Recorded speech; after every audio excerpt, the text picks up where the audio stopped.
Hello and welcome to the 1916 Company Podcast. I'm Tim Masso here with Armand Johnston. Today we are discussing the most significant watches of the 2010s. As ever, we ask for your queries. Send them all to podcasts at the1916company.com. It may be a question we answer at the beginning of the cast. It may be an entire show topic, but we will run with it. So today we are talking about watches that defined the 2010s. It was a fascinating transitional era as we departed the bigger is better bombast of the 2000s. If the 2000s were almost like the hair metal of the 80s, the 2010s were almost like the grunge era of the 90s, when there was this reflexive effort to shake off the excess and have a stylistic break with the past that at the time wasn't well regarded. So the 2010s were everything from the last gasps of the 2000s to the leading edge of what would become the trends of our current era in the 2020s. So Armand is going to lead us off. We're picking watches that are important to us, important to the market. We're going to have our reasons why these were significant. But Armand, I want to give you a first draft. Yes, I appreciate that. So my first pick was I believe, 2010 release, actually, and it is the mb&f HM4.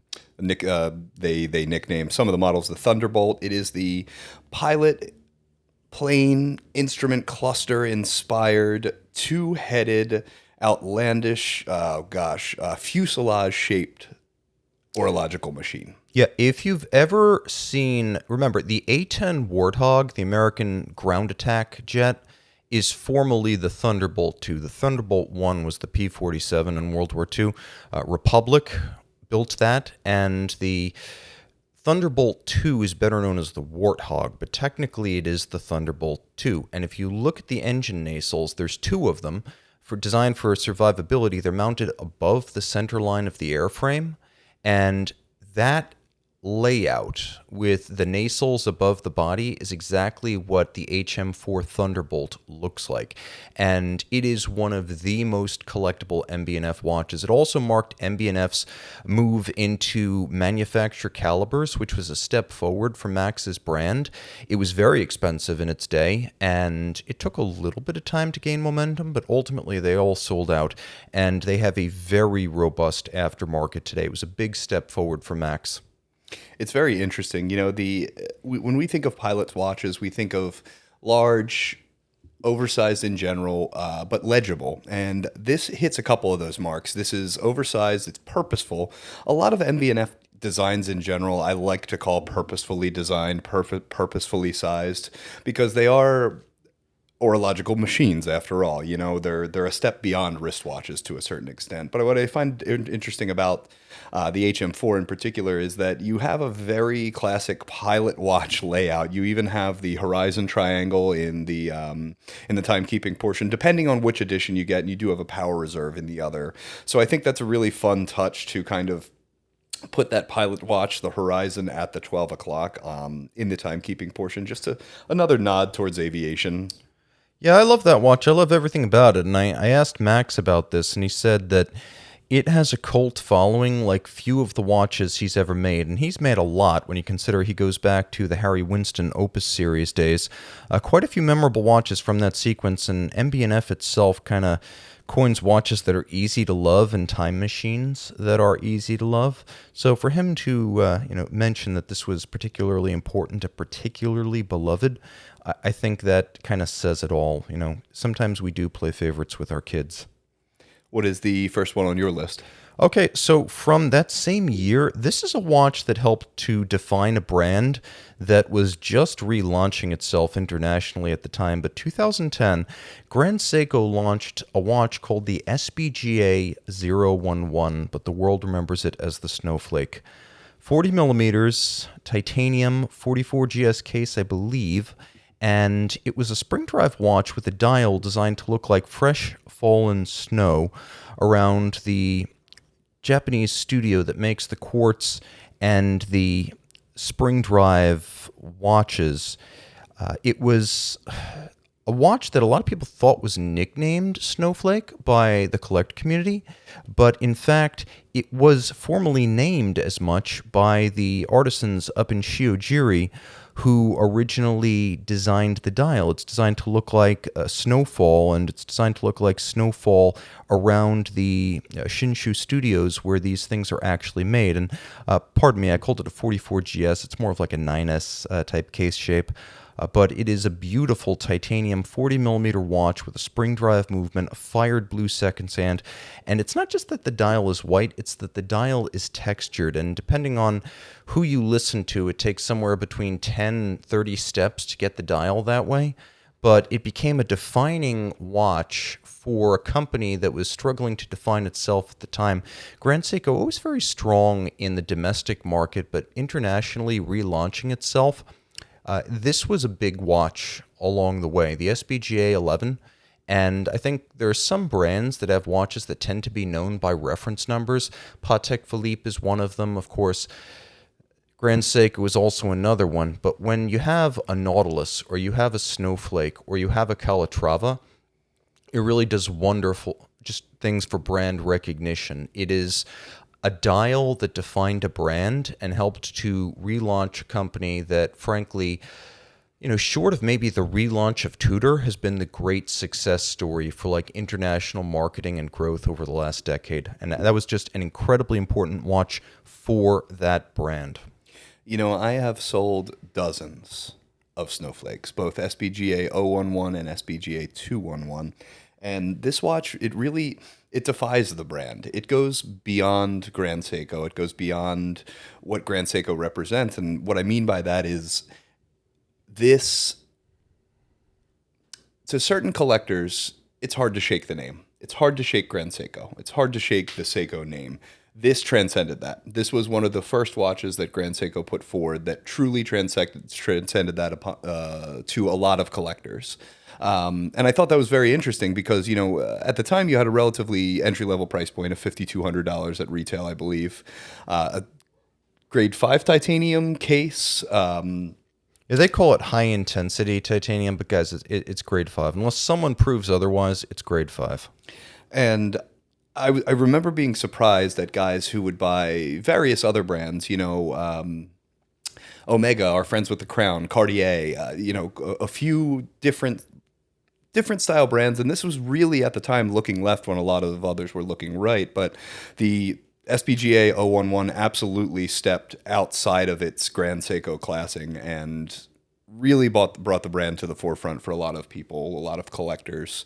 Now, a question about this watch, Tim. What do you think in their collection holds up to this level of icon for the brand? For Grand Seiko? Yes. There's not a whole lot. I would say there have been some high watermarks over the last decade, but realistically, there aren't a whole lot of watches that are that well recognized. For something that is, on the face of it, more or less an Aquaterra, it's got a hell of a lot more character. There have been other versions of it. There's the Golden Snowflake, there's the Skyflake. Seasons. Yeah, the Seasons. I think some people love the Cherry Blossom. And there's the SBGK series of manual wind elegance watches that are well loved, but I don't think there's been anything this much of a standout. Maybe I think it was was it like SLGA 405 or SBGA 405, the Godzilla, but that was more of a niche piece, whereas the Snowflake, here we are talking about it 14 years later, and it hasn't lost any relevance, and it doesn't look dated in any way. The size, the proportions, the details, it's aged incredibly well over the years. And I just want to clear one thing up. You mentioned there's the SBGA 011. Yeah, and 211. But the reason that changed is because in 2016, they decided to remove the standalone Seiko logo on the dial. And so they were all branded exclusively Grand Seiko. And so you saw a lot of watches relabeled with a 2 in the first digit of the alphanumeric. So that's all that means. The dial is different.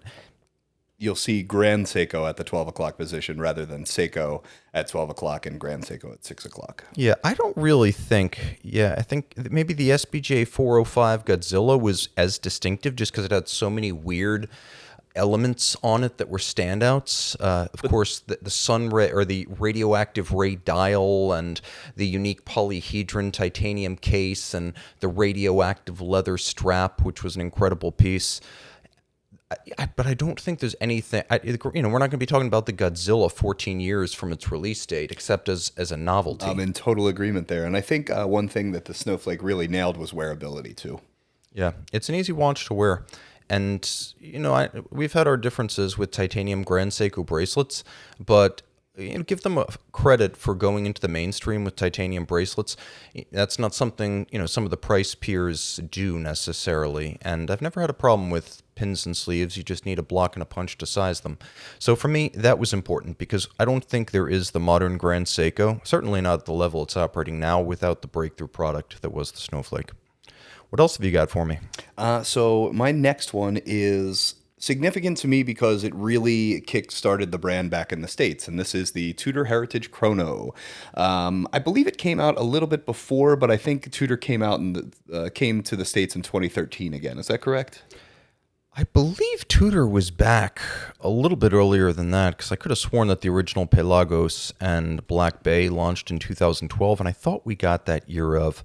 But I do remember this. I remember there was a Hodinkee website build-out that was just for Tudor's relaunch, and that was up in 2013. So I think you're correct on that front. But by the way, if a journal or a magazine or a newspaper has a standalone build-out for a brand relaunch, that is not necessarily news. That's just my personal opinion there. But yes, Heritage Chrono, very cool. I am a big fan of the, excuse me, the kind of home plate version of that, the gray and black with the orange accents on a bracelet. It's such a cool watch. I remember wanting one when I started here. Yeah, and I want to add that applies to me too, guys. I'm a salesman, not a journalist. People call me a journalist sometimes. That makes me very uncomfortable. Daniel Pearl was a journalist. I am a salesman. So just let's get that straight. So Tudor comes back. Initially, it's interesting to me that the Heritage Chrono and the Heritage Chrono Blue were the break-in products, like not necessarily the breakthrough products in the U.S. market, but the break-in products. And I remember back in 2013, 14, 15, that's what everyone was talking about. The Black Bay and the Pelagos did come out in 2012, but for some reason, that wasn't what everyone wanted initially or what anyone was talking about initially. It was all these vintage chronos based more or less on the Monte Carlo designs. This was answering a lot of questions that collectors had begun thinking about, and maybe asking as well, because I think part of the excitement with Tudor is the fact that the connection that they do have, of course. Now, I think during this time is really the start of what we see now as the neo-vintage era, and this Tudor Heritage Chrono kind of did a modern version of what neo-vintage would become. Yeah, I think there were some companies that were way ahead on this. Longines was doing it in the 80s. Vacheron was doing it in the late 80s. JLC. Omega had its museum collection start in 2001. And, JLC was out in 2008 with the tribute to Polaris. Longines was back again with the Longines Legend Diver in 2007. But I think what Tudor did was Tudor explored the potential to build out an entire brand in this image. And initially, there was an attempt to also parallel develop some more modern watches, like the Fast Rider Black Shield. There was the North Flag. There was the Heritage Advisor, which was only vaguely vintage inspired. It was a big, complicated alarm watch. So there were and of course there was the Pelagos, which had a Snowflake handset, but everything else was very modern. It was a helium escape valve, titanium 500-meter diver. I think starting with the Heritage Chrono and Heritage Chrono Blue, the die was kind of set. The Tudor would become like a vintage revival brand defined by that.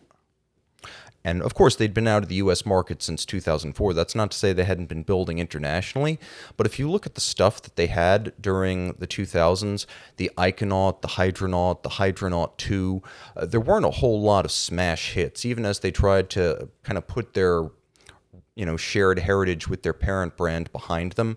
They stopped sharing cases in the late 80s and bracelets, and they kind of tried to move in a more modern direction that was bigger and bolder, to use the cliches. Yeah, I would say the Heritage Chrono set them on the course to where they are now. And frankly, would I like to see them come out with some modern pieces? Yes, I would. I would love to see some modern Tudors. I'd love to see what Tudor thinks a no-holds-barred modern pilot watch should look like, or a driver's watch in 2024, but we may have to wait for that. Okay, so 2011, it's very rare in this industry that you can define a patient zero for any trend. Right around 2015, for example, everyone started doing blue watches, and damned if I can tell you who started that. And right around 2020, people started doing green watches, and I can't tell you where that came from. Rubber straps and NATOs were a huge thing in the 2000s, and I have no idea who had that idea first successfully, or at least who was most influential. But I can tell you this. The bronze watch craze started with the 2011 Panerai Luminor Submersible PAM 382 Bronzo. It wasn't the first. That was probably the Geraldinta Jaffica in the 1980s, but it was the Panerai that was responsible for every bronze watch that has been on the market since 2011, from $50 all the way up to six-figure things from Chronometrie Ferdinand Berthoud. This is a great call out. Great call out. Bronzo represents a lot in 2010s in particular, actually. And I think a lot of the holdovers from the late 2000s, we have a 47 millimeter case in the 382. You have a green dial, which really kickstarted a craze that wouldn't come for another 5-7 years, give or take. They were way ahead of that. Way ahead of it. And it just looks like a nautical instrument. This watch had the pomp and circumstance in collector groups, whether you liked big watches or not. And that really says something, too, for the transcendence of interest. Yeah, this is a watch that was copied by everyone and iterated by everyone, up to and including Panerai itself. First came the 507, then I think the floodgates opened, and it got to the point where you couldn't even keep track if you were a Panerai fan. At first, they were doing follow-up limited editions. Then they decided they'd do bronzos that were not limited editions. Then they decided they'd do them in smaller cases with cheaper movements. The one to own is the 382. And I say that as a person who is not a Panerai fan. That is one of the essential watches of the 21st century. It was such a trendsetter, and it proved that when done right, Panerai doesn't need new shapes or new model lines. This is a Luminor. This is a sub. That look goes back, at least on the civilian side, goes back to 1998 with the PAM 24 and 25.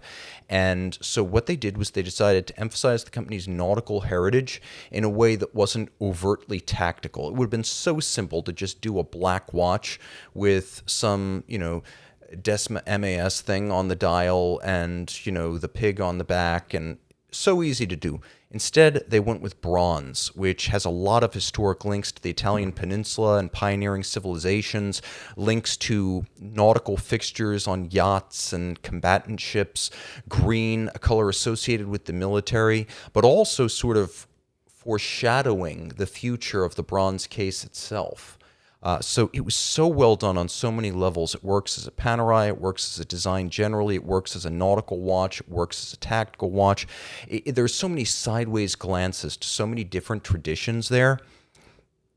That is like the perfect Panerai if you can wear it. And I emphasize if you can wear it because it's 47 millimeters. I remember in the, I guess, not so early days of Instagram, but Watch You Seek forums and things. I remember guys putting these in lemon juice and lime juice and salt water and Sprite just to get that bronze to patina. And it's really funny. It's really funny seeing, photos of that era because, collectors will still get excited about bronze watches for that reason, despite the fact that we've entered this era of trading and moving in and out of pieces and not really living with something for quite so long. It's cool to watch, guys with these for years and years. Yeah, the other thing, too, is that if you want an investment, that's the investment. Anything that's like post 507 is just another bronze watch. In fact, I would say any Panerai Bronzo other than the 382 is just another watch. The 382 is one to have in your collection if you want to collect the Pantheon. So that's how I feel about that. And you could see that reflected in the prices of them.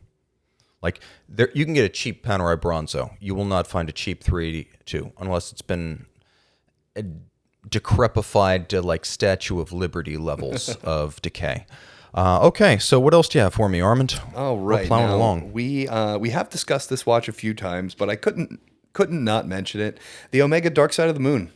It this watch kind of really, we've mentioned it before. You know, this was the watch that Omega couldn't keep in stock for quite some time. This is a watch that Omega, was low on delivering and kept very tight and was really, really cool. And people didn't expect this to come out. A black ceramic zirconium oxide case. Very, very cool release in 2014. Yeah, a really neat piece, and it led to a bit of a dynasty that continued as late as 2019 when people were still snapping up Apollo 8s, which is, a continuation of the series. You had the dark side, you had the gray side, which was a hit in its own right, and then 2015 you wound up with a whole dark side family. You had the vintage black, you had the black, you had the white side of the moon, and eventually we had a blue side too. That was a complication. That was a little bit more complicated. I think that one had a moon phase built in. Yeah, aventurine moon phase. Oh, there was also an aventurine version of it. There were two versions of the blue side. So this was a big watch for Omega because for the first time in I don't know how long, Omega had a wait list and there were allocations being made to dealers, meaning they knew that they were only going to get a handful.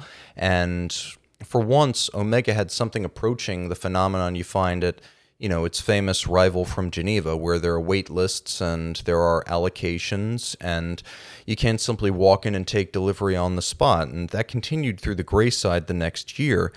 It kind of dissipated starting in 2015 when the market was more or less supplied, but it came roaring back again at the end of 2018 with that Apollo 8, which I thought at the time they were taking a risk there with a moon texture on the dial. Maybe this was too much of a gimmick, but it still had a lot of power even then, and I think they managed to extend the Dark Side series by putting in a version of a Moonwatch caliber rather than a 9300 automatic.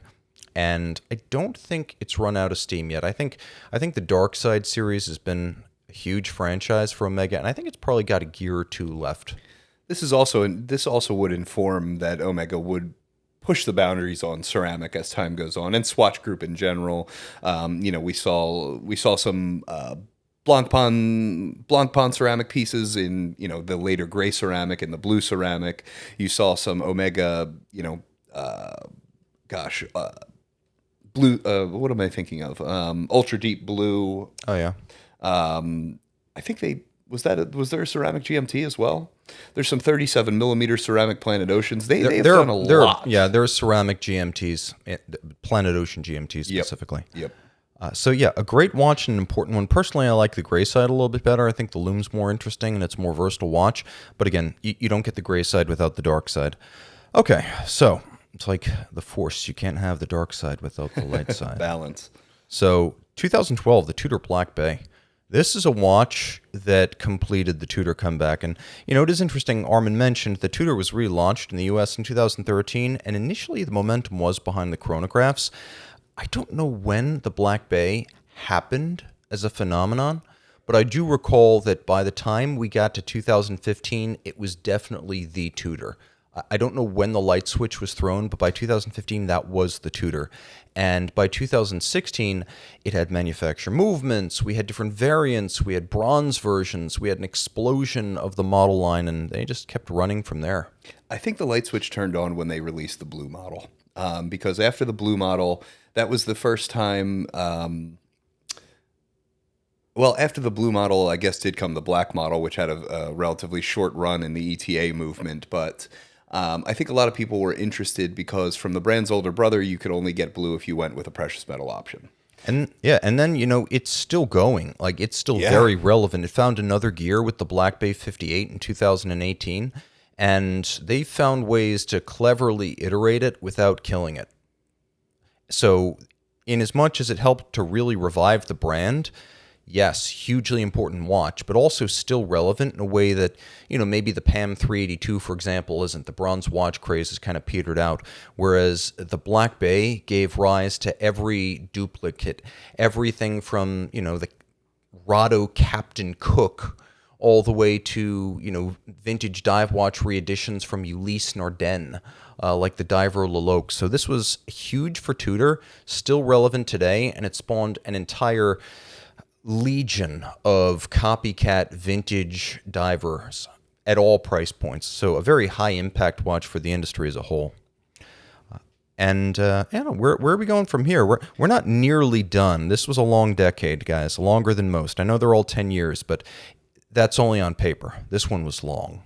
Well, I am going to stick with Swatch Group, actually, and I am going to our friends in Glashütte, Germany, Glashütte Original. I'm going with the Panamatic Inverse, actually, and I picked the Panamatic Inverse rather than a Panamatic Lunar or something like that, just due to the interest around the watch. So this is a bit of a story, so bear with me. Now, this watch was originally designed, the original version of this, for a very prolific collector of Glashütte Original, and they made him a piece unique, which was the Panamatic Inverse. He said, I absolutely adore the watches. I would love to be able to see the movement while I'm wearing it on the wrist.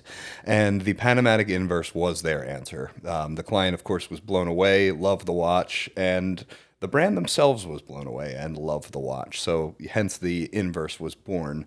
But what this would inform was kind of more open working. Skeletonization has existed for quite some time, don't get me wrong, but this is a new style of open working. The main plate has become the dial. The balance is on the front, it's on the forefront of the watch, and I think this watch would kind of inform other Swiss brands to open up their movements a little bit dial side. Not to say it's the first to do that, but I think in this era, it did kind of push other brands to do so.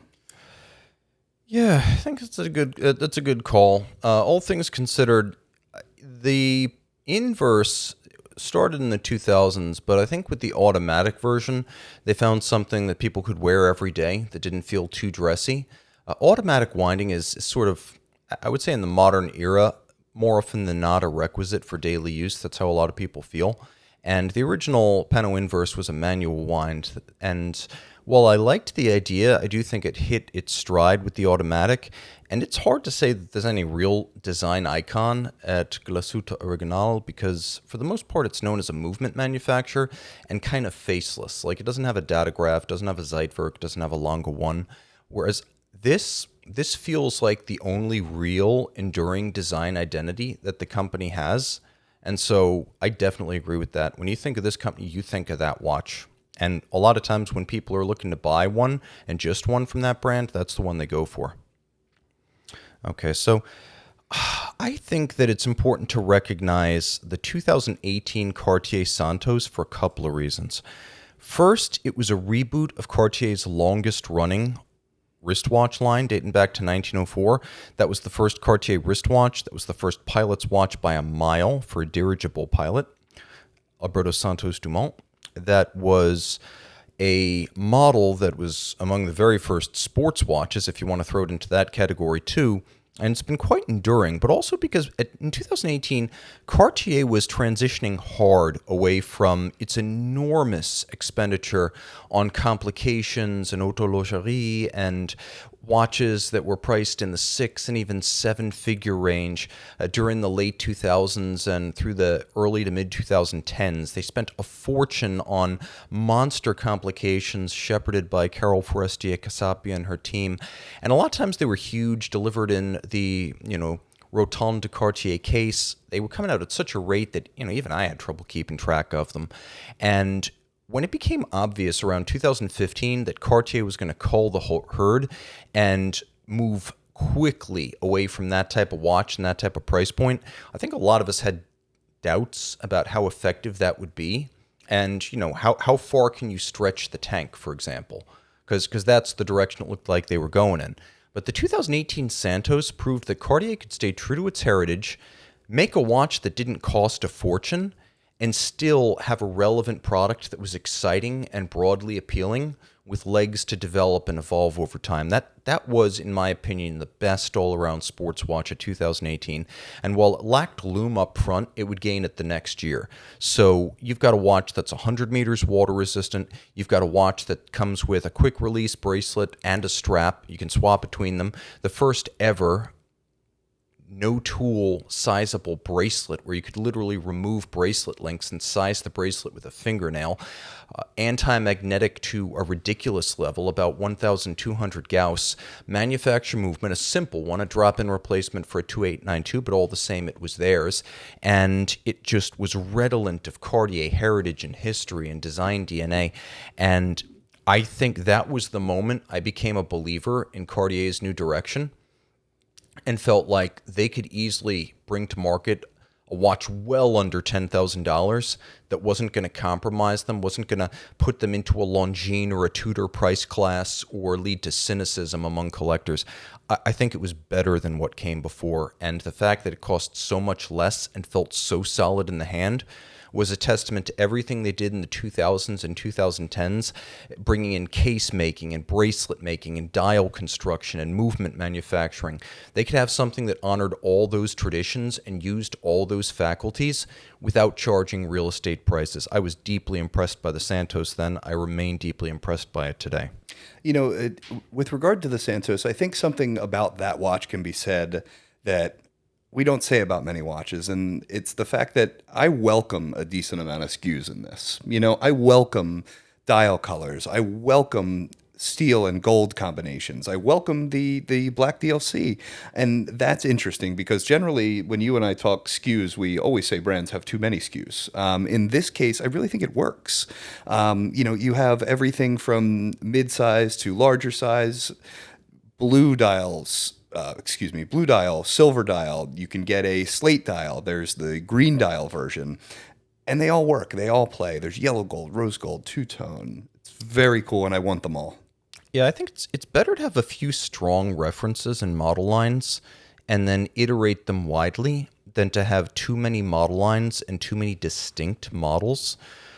So if you look at something like Rolex, they've got a handful of models, but they've got many different dial, case, bracelet, and metal options. And Cartier is very similar in that regard. You know, they are peers in terms of volume and market penetration. So to have a Santos, to have a Tank, to have the Ballon Bleu, to have a limited number of Rotonde Cartier watches, and then just give people every combination they could possibly want: green dials, silver dials, blue dials, rose, yellow, white gold, stainless steel, bracelets, straps, lume, no lume. That's really the way to serve the market. Build a solid, basic product and then give people a lot of flexibility. You know, it's almost like Porsche with the 911. How many model lines does Porsche have? Not too many. You know, you've got two SUVs, you got a sedan, you got an electric sedan, you got the 911, and then you've got the Cayman Boxster pair, the 718s. But in those model lines, you have so many variations. And that's just the way to do it, because you see a 911 on the street, you know what it is. You know, you see a 718 on the street, you know what it is. It's not like some of these like BMW SUV coupes where you're like, what the hell is that thing? I don't even know what model line is that. I got to look at the badge. You never have to look at the badge with a Cartier. Okay, so moving towards sort of the end of the decade now, 2018 had a lot of great watches. There was the Santos, for example, but there was also a model that proved dress watches had a lot of life left in them, and I think it's almost overlooked. So this is a watch that will be a classic, and we'll all wish we bought two, one for the wrist, one for the safe.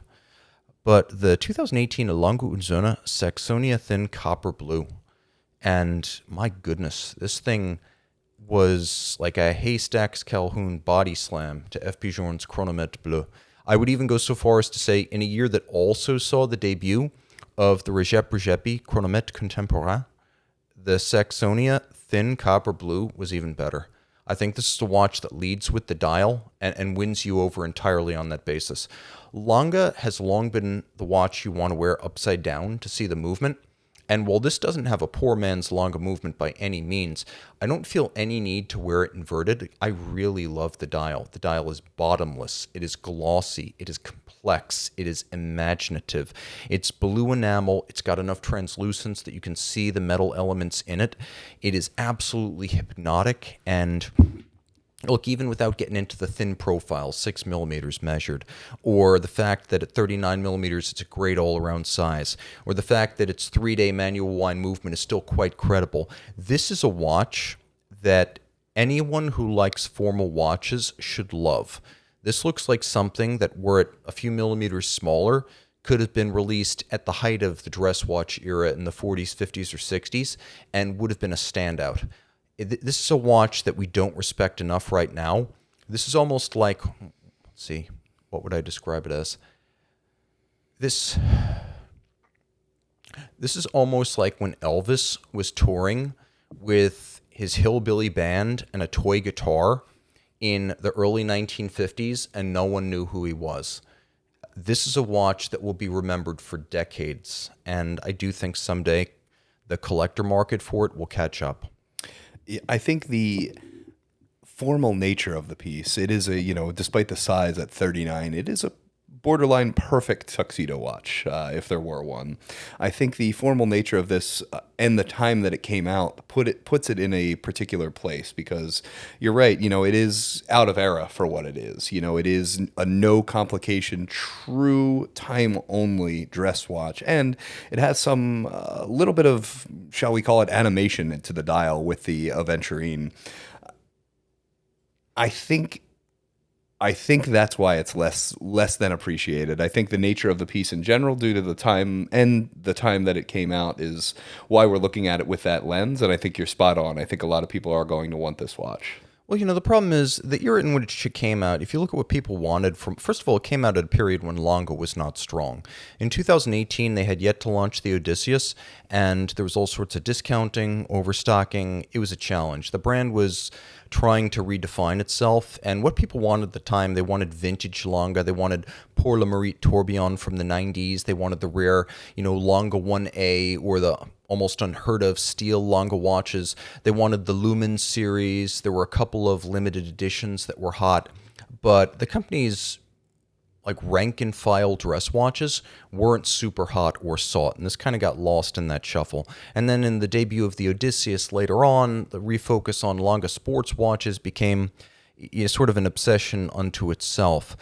The other thing about this watch is that there's always watches that aren't respected enough in their era. One example would be manual wind Daytonas in the 80s. Another example would be Roger Dubuis Sympathy and Homage Complications just after production ended in the 2000s.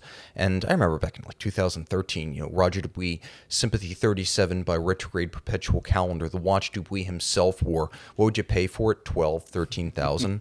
I remember when I was looking at Audemars Piguet Star Wheels from the 90s back in 2013, what were people asking? $10,000, $11,000, $12,000? The market eventually catches up.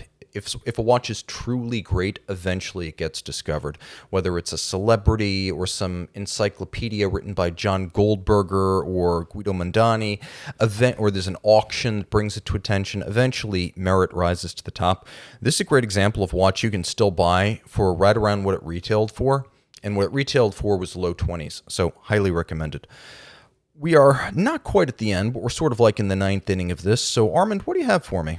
I wanted to call out the Bulgari Octo Finissimo, just due to the fact that, again, what it's really done for the brand largely, and how it's changed the face of the brand and the perception of the brand. I think it's also, in a similar vein of the Santos, has kind of become a design icon in its own right. Yeah, well, it did two things. First, it helped to make Bulgari relevant. I don't know, years ago I saw a Minority Report with Tom Cruise, and there was a Bulgari watch in it, and it was just, obviously it was a imaginative, futuristic thing, but other than the fact that it wasn't real, it was clearly just an attempt to place the brand name, whereas if they had a real, credible, high-luxury watch at the time, they would have put that in the movie. So the fact that they had to make up some nonsense watch proved that they had no design identity and no really hot must-have model that could, match the star power of a Tom Cruise. Today, if they make that movie again, they do a Minority Report 2 and Tom Cruise comes back, he's wearing some sort of Octo Finissimo. He's not wearing a made-up watch designed by, the art department for one appearance on the screen. he's not wearing the Omega X33 with Bulgari on the badge. Is that what it was? That's basically what it is if we look at it. Oh my! You're not wrong. They literally combined like a first generation X33 with a digital like computerized Bulgari Stars dial. and Stripes Bulgari. That's really something. I watched Minority Report recently too, actually. So it's fun. So that's my point. They had nothing, but they went out. They bought everything you needed to make a watch: dials, cases, bracelets, movements, and so eventually they decided that they were going to latch onto something that they inherited from Gerald Genta, which was the Octo case. And Fabrizio Bonamassa, he says, this is my design, and I guess it's his design in the sense that, Camillo Pardo designed the 2003 Ford GT.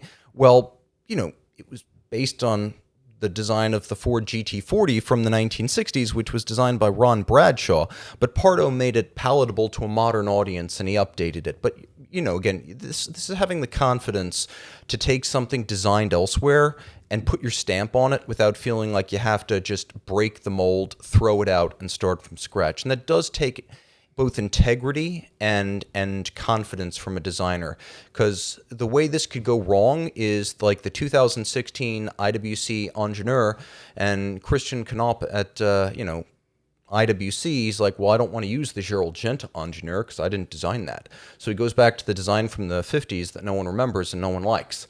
So they're correcting the record now, but the point is that Fabrizio Bonamassa had the confidence to take something that was already a strong design and say, I'm going to redefine this as a very thin watch, because it did two things. First, it gave Bulgari a design identity, which it had never had as a watchmaker, with a few things like the Bulgari by Gerald Genta or the plastic gold in the 90s.